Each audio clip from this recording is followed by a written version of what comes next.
Storm Tracker 9 weather with Chief Meteorologist Justin Stapleton. Pretty quiet day for our Sunday as we get ready to wrap up the weekend and head into the work week. There's still the influence of that big area of low pressure, the one that brought in the pretty nasty thunderstorms across parts of the mountains, and certainly a few severe thunderstorm warnings out for eastern Lane County and southeastern Linn County. We saw those on Friday when I was here, and then again yesterday with Marissa covering those.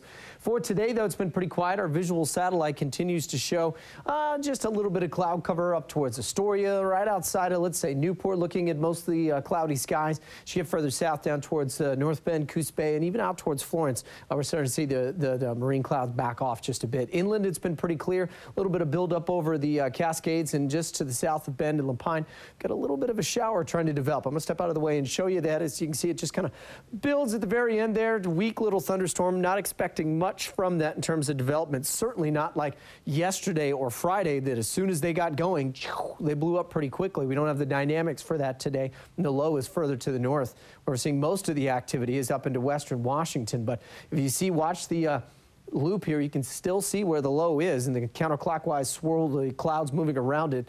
And this is where we're getting most of the activity from that today. Now, as this continues to head offshore over the next 24 hours, it will eventually get scooped up by the jet stream and pushed off up into western Canada, and that's about the last we'll see of that for our forecast. For tonight, temperatures not bad, sitting in the low 50s, so a little cooler than the last couple of nights, including this morning where we started off at around 58 degrees. Still is going to be fairly mild down in Roseburg, and we'll see the morning clouds move back in probably just at or around sunrise for a couple of hours. Comfortable up and down the Willamette Valley today, 74 in Corvallis, 74 also in Portland, 63 in Newport, comfortable, 68 out towards North Bend.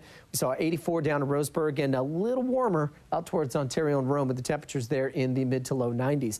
Looking at around mid 60s or mid 70s, I should say, for the rest of your evening tonight. Good grilling weather tonight as well. We've got pretty much calm winds and not much happening out there. Now, for tonight and tomorrow, we're still under the influence of this low, and so we're still getting more of a west-northwesterly push from the cooler ocean air and the marine clouds moving back in. As we transition towards the beginning of the week, high pressure starts to drift back off towards the northwest. That helps with the jet stream moving back up into western Canada, and that means some of the warmer air starts to move in. By late week and into the weekend, we'll see the next low start to drop. There's the dip again, and that will eventually not only fire up some more mountain thunderstorms, but also bring us a chance to cool things down just a bit. So here's how it stacks up. We'll be quiet, mostly clear tonight. The summer weather returns tomorrow.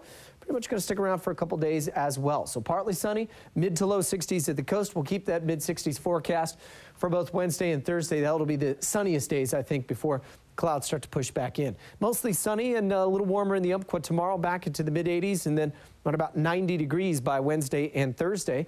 Cascades could see a stray thunderstorm fire tomorrow. I think we will have much better chances for that, especially out in Bend and Redmond as well, as we get towards Friday and Saturday with that next low approaching. So pretty warm forecast out for Wednesday and Thursday. And for the valley tomorrow, not a bad start to our work week. We'll see the temperatures in the low 80s, getting a little warm by Tuesday and Wednesday, but into next weekend as well. A pretty good looking forecast overall, but still very dry. And as you mentioned before, the fire crews have been out checking across most of the Willamette National Forest here for any new starts. All right. Thanks, Justin. You bet.